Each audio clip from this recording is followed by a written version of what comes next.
नमस्कार दोस्तों, मैं हानि गोरे आप सभी का स्वागत करता हूं। आरटीआई के बाद RRC group D Secunderabad zone से आपका क्या कंपटीशन लेवल रहने वाला है, साथ के साथ आपको नमस्कार दोस्तों, मैं हानि गोरे आप सभी का स्वागत करता हूं। आरटीआई के बाद RRC group D Secunderabad zone से आपका क्या कंपटीशन लेवल रहने वाला है, साथ के साथ आपको पीटी का तैयारी करना चाहिए या नहीं करना चाहिए, इन सारे मुख्य बातों को लेकर पूरा विश्लेषण करेंगे। आप हमारे साथ अंत तक जुड़े रहिए। अगर आप इस चैनल में नए हैं तो चैनल को सब्सक्राइब कर लीजिए और बेल आइकन को दबा दीजिए। दोस्तों, ये जो हमारा वीडियो है बहुत ही ऑथेंटिक होने वाला है, एक एक पॉइंट आपके लिए इंपॉर्टेंट होने वाला है, इसलिए वीडियो को आप लोग पूरा देखिए, एक भी पॉइंट को नहीं छोड़िए। तो चलिए सबसे पहले चलते हैं सिकंदराबाद में। ये हो गया हमारा सिकंदराबाद। यहाँ से हमारा जो है टोटल फॉर्म अप्लाई किया गया विद्यार्थियों के द्वारा, वो हमारा 9.5 लाख से थोड़ा ज़्यादा विद्यार्थियों के द्वारा अप्लाई किया गया था। और यहाँ पर जो कुल वैकेंसी है वो हमारा है 9328, ठीक ना। और यहाँ पर सीट जो हमारा लड़ाई है वो हमारा 101 हो रहा था। ये जानकारी आशा करते हैं आपके पास पहले से है। अगर आप सिकंदराबाद जोन से है तो आपके पास होगा ही। अब आगे क्या है देखते हैं। तो देखिए, सिकंदराबाद जोन जो है, पहले हमने इसको थोड़ा नॉर्मली में ले लिया। हम सोच रहे थे कि ये बीच में जाएगा, सबसे हाई तो नहीं जाएगा लेकिन सबसे नीचे भी नहीं रहेगा। लेकिन जब हमने विश्लेषण करने स्टार्ट किए तो हमें पता चला कि ये आपके सुरक्षित में सबसे नंबर 1 में हो सकता है। यानी 3-4 जोन है जहां पर आपका सुरक्षित में सबसे 1 में हो सकता है। वो सबसे सुरक्षित में 3-4 जोन में लड़ाई चल रहा है, जिसमें आपका सिकंदराबाद एक आता है। ये अपना प्रबल दावेदारी करता है कि हम एक सुरक्षित जोन है। अब किस प्रकार से, चलिए देखते हैं। तो देखिए, यहाँ पर जो है फेज 1 में एग्जाम हुआ था। सबसे ज़्यादा सुरक्षित इसी के कारण से बन जाता है फेज 1 में एग्जाम होना। किस प्रकार से ना, देखिए फेज 1 में जो भी विद्यार्थी एग्जाम दिए थे उनको एग्जाम पैटर्न के बारे में कुछ पता नहीं था। यानी इसमें जो क्वेश्चन पूछा गया उसके बारे में कुछ पता नहीं था। सब कोई प्रीवियस ईयर पढ़ के गया था, लूसेंट पढ़ के गया था, एसपीडी पढ़ के गया था। और इसमें जो पूछा गया वो बहुत ही एकदम साधारण टाइप का क्वेश्चन, जो किताब हम लोग पढ़ते नहीं वहाँ से पूछा गया। जैसे कि एनसीईआरटी साइंस का जो क्वेश्चन है सारा का सारा एनसीईआरटी से पूछा गया। टफ नहीं होता है आपका, जगह साधारण ही होता है, लेकिन हम जो तैयारी कर रहे थे उसके अनुसार हमारा टफ हो गया, क्योंकि हम लोग लूसेंट पढ़ते हैं, एसपीडी पढ़ते हैं, और यहाँ पर पूछ दिया गया साइंस का क्वेश्चन एनसीईआरटी से। उसके बाद रीजनिंग में भी खेला हुआ है, खाली आपका साइंस ही नहीं, रीजनिंग में भी हुआ है। रीजनिंग में क्या हुआ है ना, रीजनिंग में 2018 में सिलोज्म और कथन निष्कर्ष 5 से 7 क्वेश्चन पूछा जाता था रेशियो के अनुसार। लेकिन इस बार क्या किया गया ना, सिलोज्म और आपका कथन निष्कर्ष पूछा ही नहीं गया। एक आध अगर पूछा गया तो पूछा गया, नहीं तो वो भी नहीं। उसके जगह पर आपका सिटिंग अरेंजमेंट घुसा दिया गया और सब कोई बच्चा अपना सिलोज्म और कथन निष्कर्ष पढ़ के गया था। तो 5 क्वेश्चन का अंतर तो आपका सिर्फ कथन निष्कर्ष में ही आ जाता है। यहाँ पर बहुत ज़बरदस्त बच्चों को घाटा लगा है। उसके बाद हमारा मैथ आ जाता है। मैथ का भी लेवल जो है ऑफ कर दिया गया था। और ये जो क्वेश्चन है हम आपको टफ नहीं बता रहे हैं, क्वेश्चन है इजी, लेकिन बात है कि हम लोग पढ़ के ही नहीं गए तो हमारे लिए टफ हो गया। हम तो पूरा सरप्राइज हो गए, ये क्या क्वेश्चन पूछ दिया गया, इसको तो हमने कभी पढ़े ही नहीं है।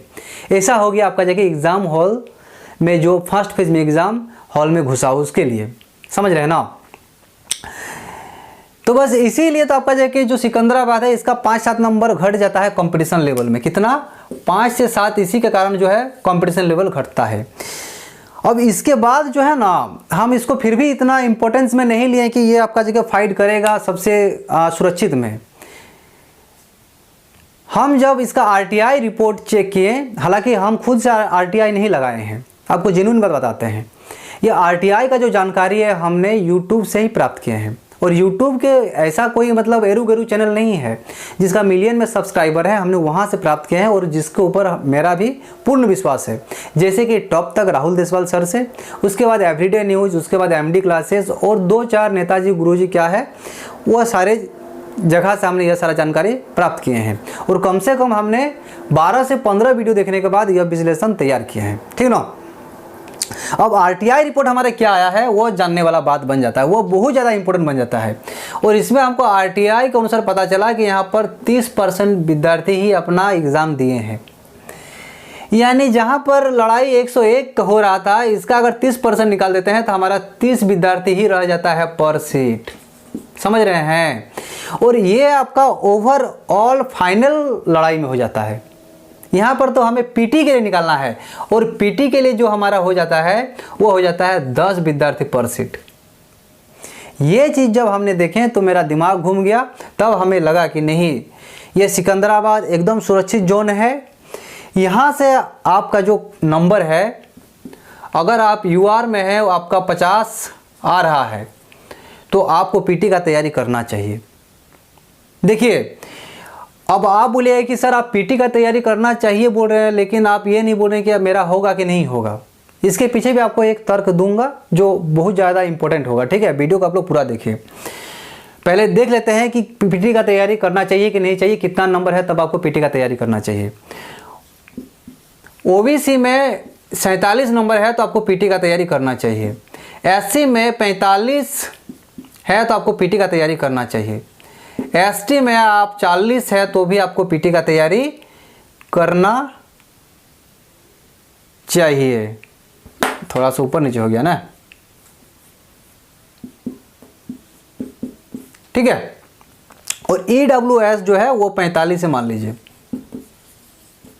ये सारा। अब आप बोलेगा इतना कम क्यों बता रहे हैं, तो देखिए पहला बात आपको हम बता देते हैं। 2018 में बेंगलोर जोन को आपने देखे हैं थोड़ा भी, अगर नहीं देखे हैं तो 2018 का बेंगलोर जोन को देख लीजिए।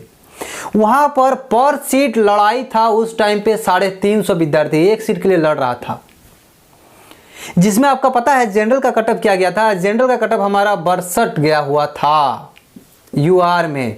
ओबीसी में यहाँ पर 56 पॉइंट कुछ गया हुआ था।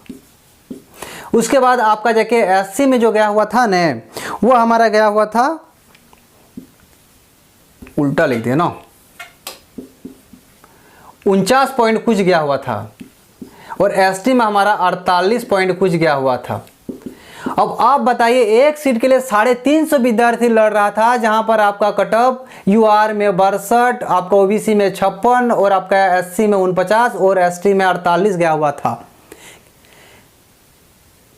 अगर यहां पर 350 विद्यार्थी लड़ाई करते हुए इतना जा सकता है, तो क्या इस बार एक भी जोन ऐसा नहीं है जहां पर इस प्रकार से कटअप जाए? तो यहां से पता है बहुत सारा विद्यार्थी फिर भी क्या बोलेगा, सर उस टाइम पे बहुत सारा नया नया विद्यार्थी था, पढ़ने में इंटेलिजेंट नहीं था तो कम कटअप चल गया। तो उसके लिए मैं आपको एक तर्क और देना चाहूंगा। अगर तब पढ़ने में विद्यार्थी कमजोर था तो कोलकाता में 80 यूआर कैसे गया, 100 में 80 कैसे चल गया बताइए भाई? बच्चा तो पढ़ने में कमजोर था। तो ऐसा नहीं होता है। आपको हम श्योर बता देते हैं कि 2-3 जोन ऐसा जरूर होगा जहां पर आपका कटअप बहुत कम जाएगा। बस इसी चीज को देखते हुए हम आपको बताते हैं कि आपका 50 है तो आप पीटी में लग जाइए। अगर मान लेते हैं आपका जोन से ही कम हो गया और आप पीटी का तैयारी नहीं करते हैं और आप पीटी नहीं निकाल पाते हैं, तो फिर आप क्या कीजिएगा? बस इसी दिन को हम देखना नहीं चाहते हैं, जिसके कारण से हम बताना चाहते हैं कि आपका 50 है तो आप तैयारी कीजिए।